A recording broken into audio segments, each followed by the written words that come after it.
Zee 24 तास एक पाऊल पुढे। लंकेविरुद्धच्या पहिल्याच वनडेमध्ये टीम इंडियानं विजय मिळवला खरा, मात्र या मॅचमध्ये ढिसाळ फिल्डिंगचं दर्शन घडवलं।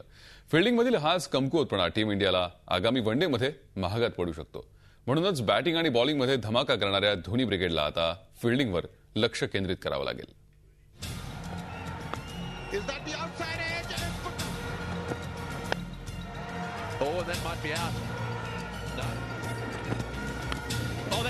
फिल्डिंग हा टीम इंडियाचा नेहमीच कच्चा दुवा राहिला।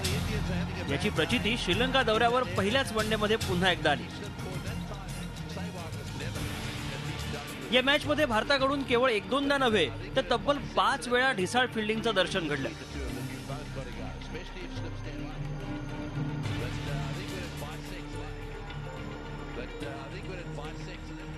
पहिल्याच ओव्हरच्या तिसऱ्या बॉलवर तिलकरत्ने दिलशानचा कॅच वीरेंद्र सेहवाग कडून ड्रॉप झाला।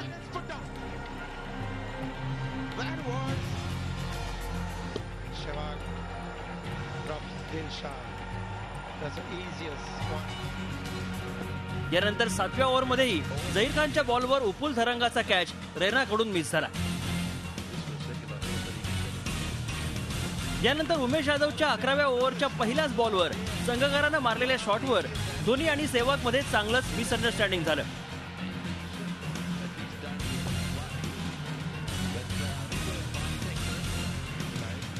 तर थरंगानं मारलेला साधा सोपा शॉट अडवण्यात इरफान पठाणला अपयश आलं। त्यानंतर 46व्या ओव्हरमध्ये पुन्हा एकदा संघकाराचा शॉट अडवण्यात विराट कोहली अपयशी ठरला आणि बॉल सीमेपार गेला।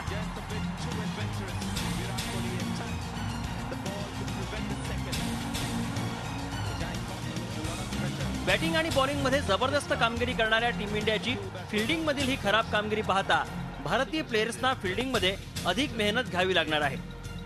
लंकन दौऱ्यावर टीम इंडियाला वनडेमध्ये पुन्हा अव्वल स्थान काबीज करण्याची नामी संधी आहे।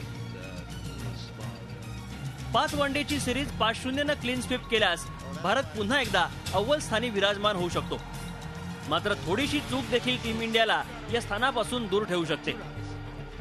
म्हणूनच बॅटिंग आणि बॉलिंगमध्ये दमदार कामगिरी करणाऱ्या टीम इंडियाला फिल्डिंगवर देखील भर द्यावा लागणार आहे। एखादा ड्रॉप केलेला कॅच किंवा ढिसाळ फिल्डिंग टीम इंडियाच्या पराभवाला कारणीभूत ठरू शकते।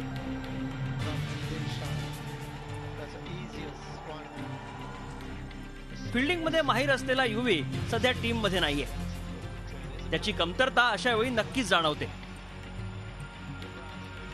तर रैना देखील भारताच्या यंगिस्तार मधील सर्वोत्तम फिल्डर्स पैकी एक आहे। पहिल्याच मॅच मध्ये त्याच्याकडून देखील ढिसाळ फिल्डिंग झाल्यानं आता टीम इंडिया समोर फिल्डिंग मध्ये चांगली कामगिरी करण्याचं आव्हान असणार आहे। झी 24 तास साठी ब्युरो रिपोर्ट, मुंबई। झी 24 तास एक पाऊल पुढे।